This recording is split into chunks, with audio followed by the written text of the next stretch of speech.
Hello everyone, welcome to my YouTube channel.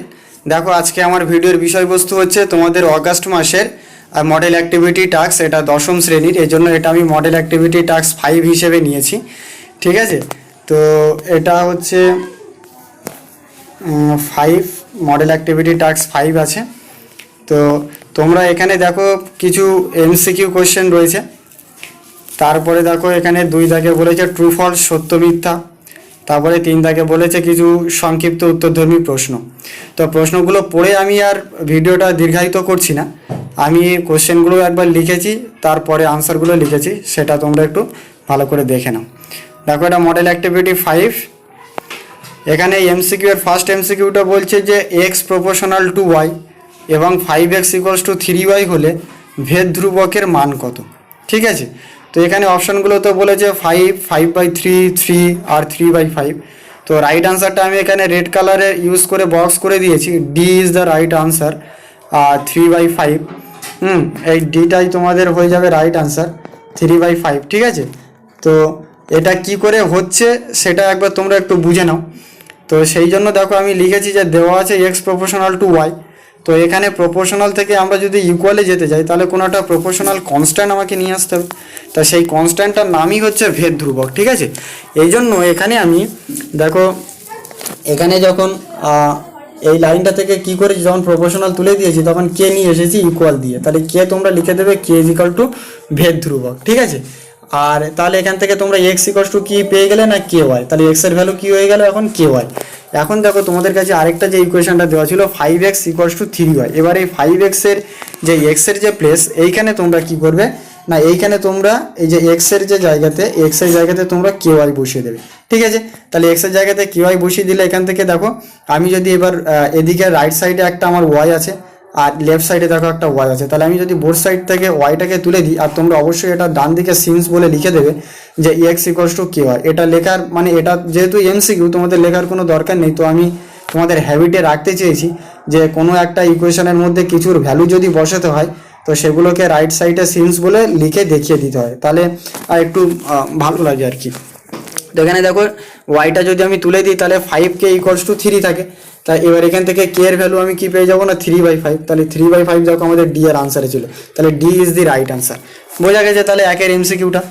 এরপরে দেখো আমাদের 2 এর প্রশ্নটা ছিল, বলছে অমল 5,000 টাকা 9 মাসের জন্য এবং ফতেমা 6,000 টাকা 5 মাসের জন্য একটি ব্যবসায় নিয়োজিত করে, তাহলে তাদের যে লভ্যাংশ তাদের যে বণ্টিত হয়েছে তার অনুপাত তোমাদেরকে নির্ণয় করতে হবে। তো এবার এখানে দেখো যে ইম্পর্টেন্ট তো এটাই, কারণ দুজনের কিন্তু মূলধনের পরিমাণটা কিন্তু একই না। দেখো একজনের 5,000 টাকা, একজনের 6,000 টাকা, আবার যে একই সময় কিন্তু না, দেখো একজনের 9 মাস আর একজনের দেখো রয়েছে 5 মাস। ঠিক আছে, তাহলে সবগুলোই কিন্তু আলাদা এখানে। তো এই জন্য দেখো এখানে তোমাদের অপশান তো ছিল এতে 3:2, বি এ ছিল 5:6, 6:5, সি ডি এ ছিল 9:5। তো রাইট আনসার তো এটাই হবে 3:2। এবার কেন যে হচ্ছে সেটা আমি তোমাদেরকে বলে দিচ্ছি। দেখো এখানে আমি লিখেছি যে অমল 5,000 টাকা 9 মাসের জন্য ব্যবসার কাজে নিয়োজিত করেছিল, তাহলে এই জন্য অমলের লভ্যাংশের যে পরিমাণ সেটা কত হবে। দেখো লভ্যাংশের পরিমাণটা তোমরা 5,000-এর সাথে 9 দিয়ে গুণ করবে, তাহলে যে টোটাল কত হচ্ছে যে 5×9 = 45, তাহলে 45,000 টাকা। তারপরে কি বলছে ফতেমা কি করেছিল না 6,000 টাকা 5 মাসের জন্য ব্যবসার কাজে নিয়োজিত করেছিল। ঠিক আছে, তাহলে এক্ষেত্রে ফতেমার যে লভ্যাংশের পরিমাণটা হবে সেটা দেখো 6,000-এর সাথে 5 দিয়ে গুণ করতে হবে, তাহলে 5×6 = 30,000 টাকা। তাহলে এখন তাহলে কি হচ্ছে না অমলের কত হয়েছে, অমলের 45,000 আর এখানে ফতেমার কত রয়েছে 30,000 টাকা। এইবার দেখো তারপরে তোমরা কি করবে না লভ্যাংশের অনুপাত বের করবে। তো অনুপাত হচ্ছে কত 45,000 আর এখানে আছে 30,000। তাহলে দেখো তোমরা এখান থেকে 3টে শূন্য যদি করে দাও তাহলে 45 আর 30, 15 3 15 45 আর 15 3 30, তাহলে 3:2। তাহলে তোমাদের এটাই হয়ে গেল কিন্তু রাইট আনসার 3:2। তাহলে তোমরা অবশ্যই অঙ্কটা বুঝতে পেরেছো, এটা খুব সোজা অঙ্ক, সোজা প্রবলেম ছিল। তারপরে দেখো 3 দাগের এটা জিওমেট্রি থেকে দিয়েছে, এই প্রবলেমটা খুব ইম্পর্ট্যান্ট। এই ধরনের প্রবলেম কিন্তু এই যে প্রবলেমের ধাঁচটা এটা কিন্তু অনেক সময় মাধ্যমিক তোমাদের বোর্ডে খুব ফেমাস, তোমাদের টেস্ট পেপারের মধ্যেও কিন্তু এই ধরনের প্রবলেমগুলো তোমরা দেখতে পাবে।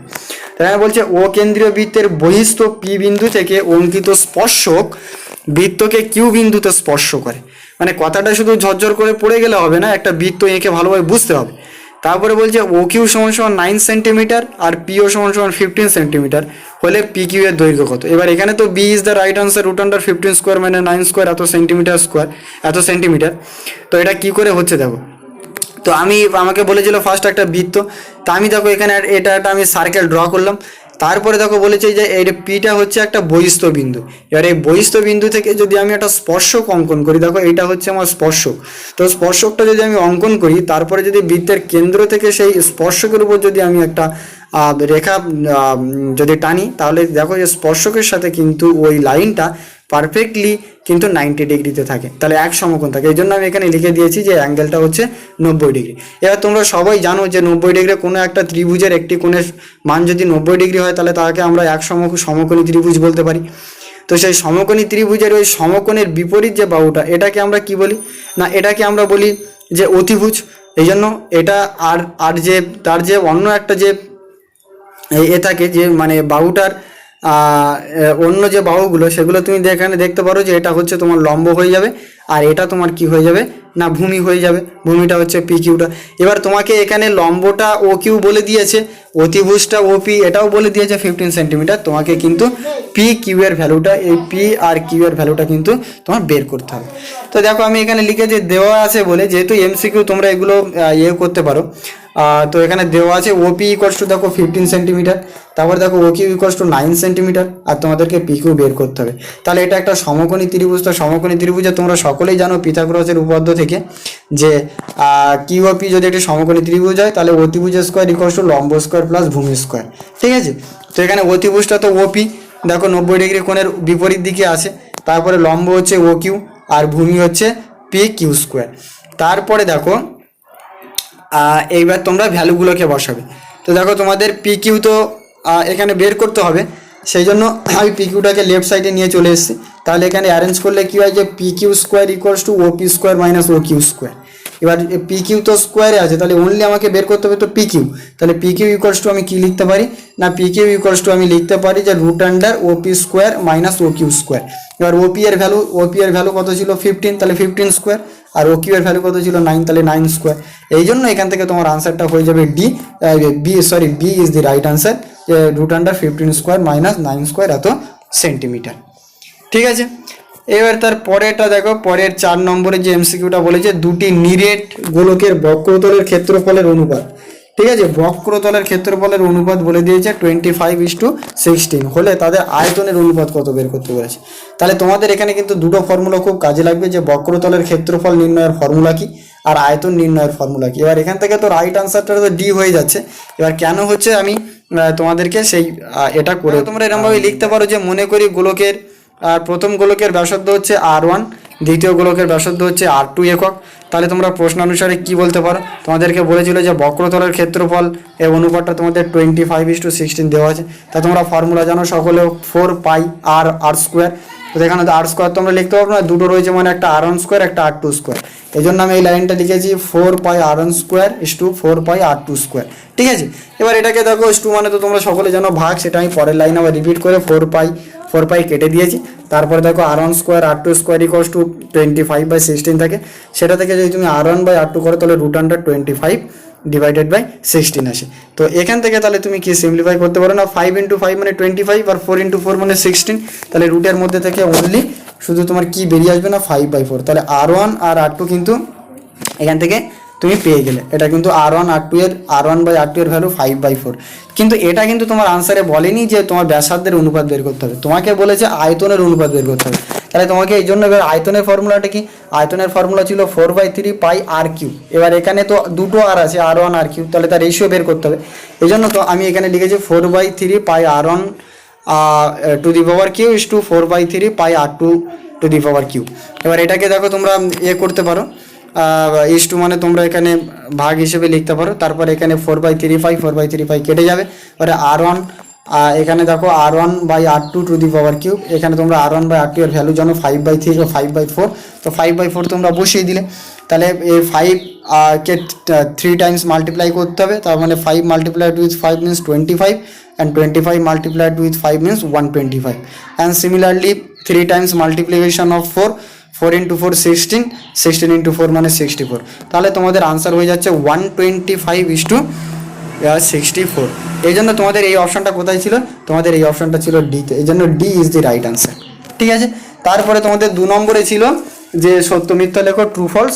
এখানের যে ফার্স্ট যে প্রবলেমটা সেটা তোমাদেরকে বলছে যে একটি ঘড়ির মিনিটের কাঁটার প্রান্তবিন্দু 1 ঘন্টায় আবর্তন করে 2π রেডিয়ান। এবার এই প্রশ্নটা হচ্ছে একটা খুব কনফিউজিং কোশ্চেন্স, আমি তোমাদেরকে একটু করে বোঝানোর চেষ্টা করছি। দেখো এই জন্য আমি তোমাদের এখানে একটা দেখো ক্লকও এঁকেছি, এইটাতে তোমরা জানো সকলেই। এখানে এবারে আমি এখানে লিখেছি দেখো ঘড়ির ক্ষেত্রে তোমরা তোমাদের বইয়ের যে কোষে দেখি 20 ওই চ্যাপ্টারে চলে যাবে 14 এর ফার্স্ট এমসিকিউটা ওখানে ছিল ঠিক এটাই, ওর আনসারের অপশানটা 2π ইজ দি রাইট আনসার দেখবে তোমাদের বইয়ের লাস্টে গিয়েও করা আছে, এবং এটা 2πটাই হবে। এবার এখানে একটা ওই নেগেটিভ পজিটিভের ব্যাপার থেকে যায়, কিন্তু তোমরা সকল সময় এটা মাথায় রাখবে যে ঘড়ির ক্ষেত্রে ঘড়ির কাঁটা তো অলওয়েজ এটা কি করে এই ডিরেকশানে ঘোরা মানে কি এটা ক্লকওয়াইজ ডিরেকশন। হ্যাঁ, আর যদি এর উল্টো দিকে ঘোরে তাহলে কি হবে না, এর অ্যান্টি ক্লকওয়াইজ ডিরেকশন আমরা বলি। তাহলে একটা হচ্ছে ঘড়ির কাঁটার দিকে, একটা হচ্ছে ঘড়ির কাঁটার বিপরীতে। ঠিক আছে, কিন্তু ঘড়ির ক্ষেত্রে দেখো তোমাদের সব কাঁটাগুলো আমাকে এখানে বলেছিল মিনিটের কাঁটার প্রান্তবিন্দু, তো মিনিটের কাঁটার আমি যদি এটা মিনিটের কাঁটা ধরি, আমি যে ডটটা দিয়েছি তাহলে এর প্রান্তবিন্দুটা যদি এরকম ঘুরিয়ে এরকম যদি ফুল রোটেশন একটা করে যায় তাহলে এটা কত হচ্ছে, একটা সার্কেলকে কমপ্লিট করছে, তাহলে একটা পূর্ণ আবর্তন হচ্ছে। তাই এই আবর্তনটা মানে কি 360 ডিগ্রি, তার মানে 2π। তো এখানে নেগেটিভ পজিটিভের কিছু ব্যাপার নেই, তাহলে ও কিন্তু 2π রেডিয়ান কিন্তু আবর্তন করছে। ঠিক আছে, এই জন্য কিন্তু স্টেটমেন্টটা হয়ে যাবে তোমাদের ট্রু, সত্য। ঠিক আছে, আর তোমরা ওখানে বইয়ে গিয়ে আরেকটা তার 2-3 পাতা একটু লেফটের দিকে এসে দেখবে যে বলেছে ঘূর্ণায়মান রশ্মির ক্ষেত্রে বলেছে যে ঘড়ির কাঁটার বিপরীতে ঘুরলে কিন্তু ধনাত্মক কোণ, আর যদি ঘড়ির কাঁটার দিকে ঘোরে তাহলে কিন্তু ঋণাত্মক কোণ হবে। এবার এখানে অনেকে গুলিয়ে ফেলছে যে এটা তো ক্লকওয়াইজ ডিরেকশনে ঘুরছে, তাহলে তো এটা আনসারটা নেগেটিভ 2π রেডিয়ান হওয়া উচিত, কিন্তু ঘড়ির ক্ষেত্রে কিন্তু এই জিনিসটা হবে না। আর তারপরে তোমার ওখানে দেখবে পরিষ্কার লেখা আছে যে ঘূর্ণায়মান রশ্মির যে প্রান্তবিন্দু সেটা কিন্তু ফিক্সড, ওই প্রান্তবিন্দুটাকে কিন্তু ফিক্সড রেখেই কিন্তু ঘড়িটা যদি রশ্মিটাকে ঘূর্ণায়মান যদি ঘোরাতে থাকো তাহলে কিন্তু যদি ঘড়ির কাঁটার দিকে যদি তুমি ঘোরাও তাহলে কিন্তু সেটা ঋণাত্মক মান কোণ তৈরি করবে, আর যদি তার অ্যান্টিক্লকওয়াইজ যদি বিপরীতে ঘোরাও তাহলে কিন্তু সেটা কি করবে, তোমার ধনাত্মক মান দেবে। এই জন্য তোমরা এই কোশ্চেনটা একদম গুলাবে না, এটার কিন্তু রাইট আনসার কিন্তু ট্রুই হবে। তোমরা তোমাদের বই থেকে তোমাদের সেলফ ভেরিফিকেশনও তোমরা করতে পারো। তাহলে এটা বোঝা গেছে। এবার তারপরে দেখো 2 নম্বরের এই কোশ্চেনটা, এটাও খুব ইম্পর্টেন্ট, এটা বোর্ডের খুব একটা চয়েসফুল কোশ্চেন বলে আমার মনে হয়। হ্যাঁ, এখানে দেখো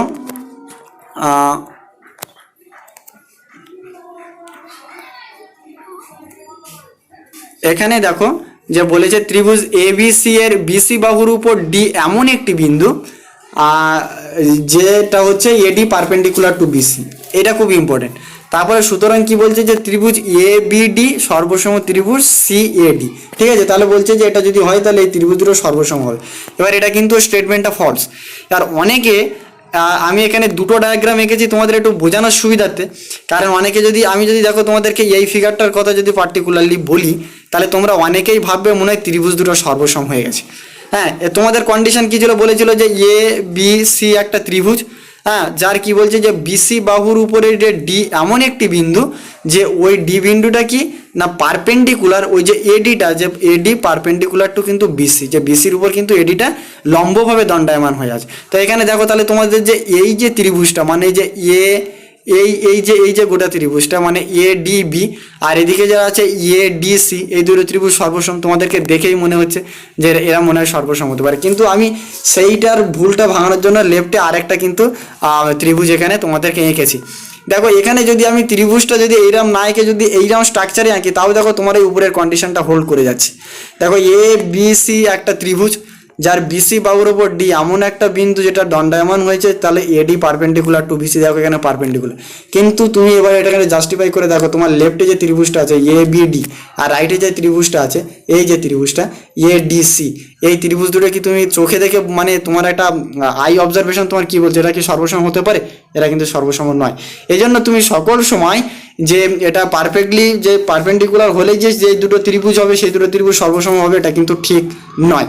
তো কখন হতে পারে না, যখন এই যে অ্যাঙ্গেলটা থেকে তুমি এ করছো এই অ্যাঙ্গেলটা যদি এক সমকোণ হয় বা যদি 90 ডিগ্রি হয়, সেই ক্ষেত্রে কিন্তু এটা হতে পারে। এই জন্য তোমাদের এখানে কিন্তু স্টেটমেন্টটা কমপ্লিটলি ফলস, তাহলে আনসারটা হয়ে যাবে মিথ্যা। বোঝা গেছে? দেখো তার পরের প্রশ্নটা একটু সোজা ছিল। বলছে একটি লম্ব বৃত্তাকার শঙ্কুর ব্যাসার্ধ, হ্যাঁ লম্ব বৃত্তাকার শঙ্কুর বলছে ব্যাসার্ধ, উচ্চতা আর তির্যক উচ্চতা, হ্যাঁ যদি এরা কি বলছে যে সর্বদা একটি সমকোণী ত্রিভুজের বাহু ত্রয় হয়, মানে সমকোণী ত্রিভুজে যে তিনটে বাহু হয় সেটা কিন্তু বলছে এই যে এদের যে ব্যাসার্ধ, উচ্চতা এবং তির্যক উচ্চতা দিয়ে কিন্তু করা যায়। তো তুমি এখানে দেখো আমি লিখে দিয়েছি যে এটা তো তোমরা বুঝতে পারছো যে একটা শঙ্কু, লম্ব বৃত্তাকার শঙ্কু এই ফিগারটা। এবার দেখো এখানে ও এ বি, তোমরা যদি এই ত্রিভুজটার দিকে দেখো তাহলে এটাকে তোমরা সমকোণী ত্রিভুজ বলতে পারো, কারণ দেখো এই অ্যাঙ্গেলটা পারফেক্টলি 90 ডিগ্রি হয়ে গেছে। তাহলে এই জন্য আমি লিখে দিয়েছি যে ত্রিভুজ ও এ বি এর অ্যাঙ্গেল ইও বি ইকুয়ালস টু 90 ডিগ্রি। আর দেখো তোমরা ও এ ইকুয়ালস টু ব্যাসার্ধ আর, এটাকে তোমরা কি বলতে পারো না সমকোণী ত্রিভুজের ভূমি বলতে পারো। আর তোমরা ওবিটাকে কি বলতে পারো না উচ্চতা, হাইট, এটাকে তোমরা কি সমকোণী ত্রিভুজের লম্ব বলতে পারো। এই জন্য এই বা বলে এই ভূমি লম্ব এগুলো লিখে দিয়েছি তোমাদের একটু বোঝানোর সুবিধার্থে। তারপরে দেখো এবিটা হচ্ছে আমি এখানে এইচ ডট বলেছি, এটা হচ্ছে তির্যক উচ্চতা। তো এটাকে তোমরা কিন্তু হাইপোটেনোমিস বা অতিভুজ বলতে পারো। তাহলে তুমি দেখো যে তোমার সমকোণী ত্রিভুজের অতিভুজ থাকে, লম্ব থাকে, ভূমি থাকে, আর একটা কোণ 90 ডিগ্রি থাকে। তো দেখো এই কোণটা 90 ডিগ্রি আছে। তো এই কারণে দেখো এটাকে আমরা বলতে পারছি না সমকোণী ত্রিভুজের তিনটে বাহু। তাহলে এই স্টেটমেন্টটা কিন্তু ট্রু। ঠিক আছে, বোঝা গেছে? এবার দেখো তার পরের প্রশ্নটা খুব ইম্পর্টেন্ট, এটা একটু এ টাইপের প্রশ্ন ছিল। এখানে বলছে যে শুভেন্দু এবং নৌসদ যথাক্রমে 1500 টাকা এবং 1000 টাকা দিয়ে একটি ব্যবসা শুরু করেছে। 1500 আর 1000, আর 1 বছর পরে ব্যবসায় 75 টাকা ক্ষতি হয়েছে, লস হয়ে গেছে। তারপরে তোমাকে বলেছে যে আমি এটাকে রেড কালারের বক্স করে দিয়েছি এর কারণেই যে শুভেন্দুর ক্ষতি হয় 30 টাকা। তো তোমাকে এবার জাস্টিফাই করতে হবে যে শুভেন্দুর কত ক্ষতি হয়েছিল আর নৌসদের কত ক্ষতি হয়েছিল। তো স্টেটমেন্টটা তো ফলস হবে। এবার কেন হবে সেটা আমি তোমাদেরকে বলছি। দেখো এখানে শুভেন্দু ও নৌসদের মূলধনের অনুপাত কত ছিল না 1500:1000। তাহলে এখান থেকে তোমার কত আছে 15:10, তারপরে আছে 3:2। ঠিক আছে, এবার দেখো এই যে আমি ওদের মূলধনের অনুপাত করে নিলাম, তার মানে আমি যদি শুভেন্দুর ক্ষেত্রে যদি বলি তাহলে এখানে দেখো আনুপাতিক ভাগারটা তার কত শুভেন্দু 3/5, হ্যাঁ 3 ডিভাইডেড বাই 3 + 2, তাহলে 3/5 হচ্ছে। তাহলে এবার 75 টাকার মধ্যে শুভেন্দুর কত ক্ষতি হচ্ছে, তাহলে 75 × 3/5, তাহলে 5 দিয়ে যদি তুমি কাটাকাটি করো 5 × 15 = 75 আর 3 × 15 = 45। তাহলে শুভেন্দুর কিন্তু পার্টিকুলারলি ক্ষতি হয়েছিল ওর 45 টাকা, কিন্তু আমাদের এখানে যে কোশ্চেনে কিন্তু বলা আছে 30 টাকা, এই জন্য কিন্তু স্টেটমেন্টটা ফলস হয়েছে। এবার দেখো এটা করার দরকার নেই, তবু আমি তোমাদের বোঝানোর জন্য করেছি। এবার যদি ওইখানে কোশ্চেনটা যদি শুভেন্দু না হয়ে যদি নৌসাদ হতো তাহলে কিন্তু স্টেটমেন্টটা ট্রু হয়ে যেত। বুঝতে পেরেছো? এখানে দেখো এর অনুপাতিক ভাগার কিন্তু 2/5 যখন হয়ে যায় তাহলে 75 টাকার মধ্যে নৌসাদের কত ক্ষতি হয়েছে, দেখো 75 × 2/5, তাহলে 5 × 15 = 75 আর 15 × 2 = 30। তাহলে ওখানে যদি শুভেন্দু কথাটা না লিখে যদি নৌসাদ কথাটা লিখতো তাহলে কিন্তু স্টেটমেন্টটা ট্রু। এই জন্য আমি দুটোই করে দেখিয়েছি।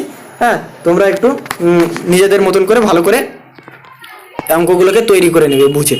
তারপরে দেখো 3-এর দাগে যে সংক্ষিপ্ত উত্তর তুমি প্রশ্ন বলেছিল, এখানে তার 1 নম্বর প্রশ্ন বলছে যে একটি বৃত্তে 5.5 সেন্টিমিটার দৈর্ঘ্যের বৃত্তচাপ।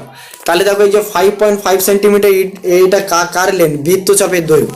তারপর বলছে বৃত্তের কেন্দ্রে যদি ওই বৃত্তচাপটার জন্য বৃত্তের কেন্দ্রে দেখো π/16 পরিমাণের কোণ উৎপন্ন করে, তাহলে বৃত্তের ব্যাসার্ধ নির্ণয় করতে হবে।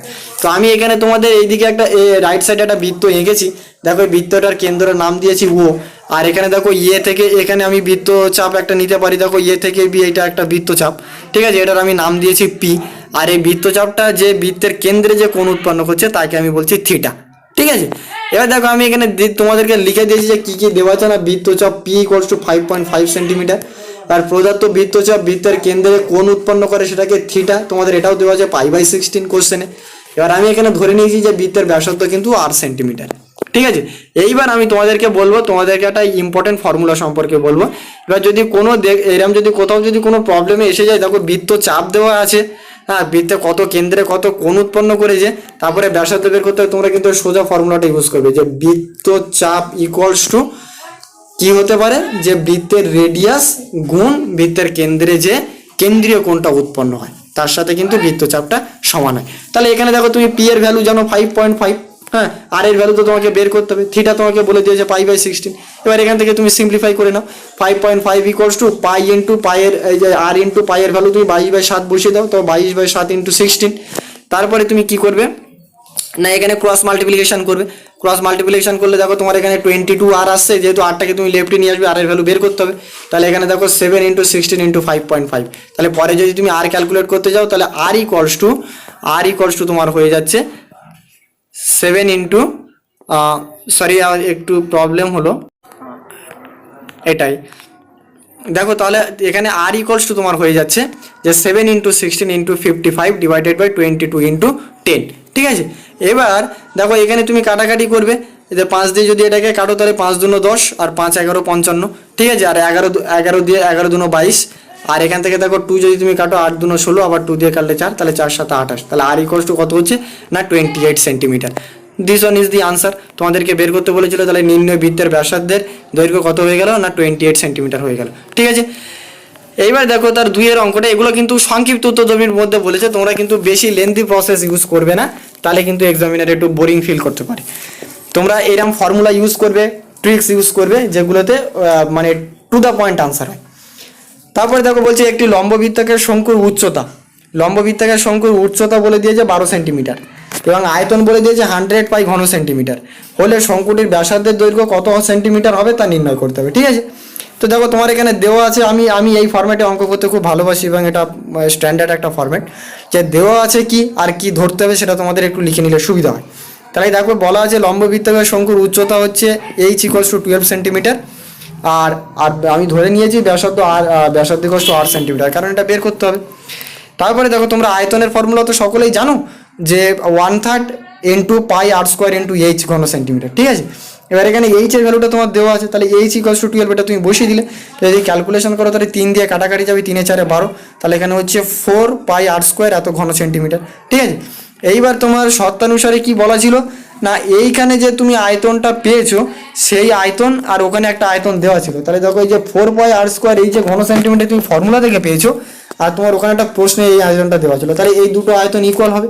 তো আয়তন যদি ইকুয়াল করে দাও, তাহলে তুমি দেখো এখান থেকে পাই আমি বোর্ড সাইড থেকে তুলে দিলাম, তাহলে 4 R square equals to 100, R square equals to 100/4, তো R equals to root under 100/4 means আমি 100টাকে ভেঙে নিয়েছি 10 ইন্টু 10 ডিভাইডেড বাই 2 ইন্টু 2, তাহলে কি হচ্ছে না 10/2। তাহলে এখান থেকে দেখো আর ইকুয়ালস টু কাটাকাটি করলে 5 হবে, তাহলে আর এর ভ্যালু কত হয়ে যাচ্ছে না 5 সেন্টিমিটার।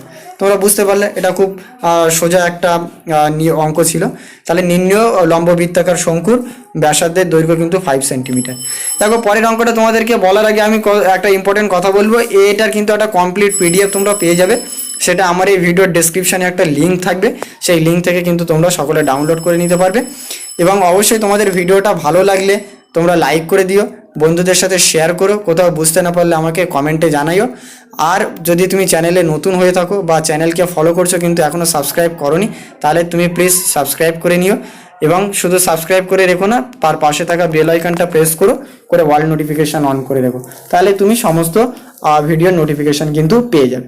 তো দেখো তার 3 অঙ্কটা বলছে যে X proportional to Y Z, আর বলছে Y proportional to Z X হলে দেখাও যে জেড এক্সটি অশূন্য ধ্রুবক। ঠিক আছে। তো এটাতে আমরা কি করব, দেখো দেওয়া আছে X proportional to Y Z. এবার প্রপোর্শনাল সাইন তুলতে গেলে তোমাকে একটা কনস্ট্যান্ট নিয়ে আসতে হবে, সেই কনস্ট্যান্টটার নাম আমি দিয়েছি কে ইকুয়ালস টু ভেদ ধ্রুবক, এই জন্য এক্স ইকুয়ালস টু হয়ে গেল তোমার কে ওয়াই জেড। ঠিক আছে। তারপরে তোমার আরেকটা কন্ডিশন দেওয়া ছিল Y proportional to Z X. এবার তোমাকে জেড এর ভ্যালু এখান থেকে বের করতে হবে, তোমাকে বলেছিল যে ওটা দেখাতে হবে জেড একটা অশূন্য ধ্রুবক। তো দেখো আমি আগেই একটা কনস্ট্যান্ট ধরেছি কে, সেজন্য এটা আমি কে ড্যাশ ধরলাম, কে ড্যাশও একটা অশূন্য ভেদ ধ্রুবক, হ্যাঁ এর ভ্যালু 0 নয়। তো তারপরে দেখো Y equals to K Z X. এবার এখানে যে তোমার এক্স এর যে ভ্যালুটা, এই এক্স এর ভ্যালুটা আগের বার আমি কত বসিয়েছিলাম, এক্স এর ভ্যালুটা কত বের করেছিলাম, কে ওয়াই জেড। তাহলে এক্স এর প্লেসে আমি এই ভ্যালুটা কে ওয়াই জেড বসিয়ে দেবো। যখনই ভ্যালু বসাবে তখন এই রাইট সাইডে এরকম সিন্স বলে লিখে দেবে, ঠিক আছে। তারপরে স্টেপ তোমরা কি করবে দেখো, ওয়াই ইকোয়ালস টু, তাহলে এখান থেকে একটু অ্যারেঞ্জ করে নাও। ওয়াই ইকোয়ালস টু দেখো এখান থেকে এসে গেছে কে, এখান থেকে ওয়াই ইকোয়ালস টু এসে গেছে K dash Y Z square, ঠিক আছে। এবার এখান থেকে তো আমাদেরকে জেড এর ভ্যালু বের করতে হবে। তো জেড এর ভ্যালু বের করতে হবে মানে জেডটাকে তুমি লেফটে নিয়ে আসলে তো জেড স্কোয়ার ইকোয়ালস টু দেখো হয়ে যাচ্ছে Y divided by K dash divided by Y, ঠিক আছে। তাহলে এখান থেকে দেখো ওয়াই তোমার কেটে যাচ্ছে, আর ডিনোমিনেটর নিউমিনেটারে রয়েছে, তো ওয়াই কেটে যাচ্ছে। তারপরে এখান থেকে কি আনসারটা কি আসছে না, Z equals to root under 1 by K dash, ঠিক আছে। তাহলে দেখো এটা একটা অশূন্য ধ্রুবক। দেখো এখানে কিন্তু আমার কোনো এক্স ওয়াই বা জেড এরকম কোনো টার্ম নেই। এই জাতীয় যদি কোনো টার্ম না থাকে তাহলে আমরা তো এখানে কি বলতে পারি না, এরা একটা অশূন্য ধ্রুবক। দেখো এখানে যা আছে কেও একটা ধ্রুবক, কে ড্যাশও একটা ধ্রুবক, সেই জন্য আমাদের জেড একটি অশূন্য ধ্রুবক, এটা আমাদের প্রমাণ হয়ে গেল, ঠিক আছে। তারপরে 4 দাগে দেখো বলেছে তোমাদের যুক্তি দিয়ে প্রমাণ করো যে কোনো সমকোণী ত্রিভুজের অতিভুজের উপর অঙ্কিত বর্গক্ষেত্রের ক্ষেত্রফল অপর বাহু দুটির উপর অঙ্কিত বর্গক্ষেত্রের ক্ষেত্রফলের সমষ্টির সমান। তোমাদের বইয়ের এটা খুব সুন্দরভাবে করা আছে, আমি এখানে ছবিটাও দিয়ে দিয়েছি। বইয়ের পেজ নাম্বার রয়েছে 285, উপপাদ্য 49 নম্বর উপপাদ্য। হ্যাঁ, এখান থেকে তোমরা উপপাদ্যটা কিন্তু খুব ভালোভাবে লিখে নেবে, ঠিক আছে। এটা বইয়ে খুব সুন্দরভাবে করা আছে, এটা আমি আর কিছু বলছি না। তো তোমাদের কাছে আরেকটা রিকোয়েস্ট অবশ্যই করব যে তোমরা ভিডিওটাতে কিন্তু একটা লাইক করে দেবে। আর হচ্ছে এই জাতীয় তোমাদের যে এই আগস্ট মাসের যে মডেল অ্যাক্টিভিটি টাস্ক তোমরা কিন্তু English, physical science, life science, history, geography সব কিন্তু চ্যানেল থেকে পেতে থাকবে। তো তোমরা অবশ্যই চ্যানেলটাকে সাবস্ক্রাইব করে নিও। থ্যাংক ইউ ফর ওয়াচিং, দেখা হচ্ছে তোমাদের সাথে নেক্সট ভিডিওতে।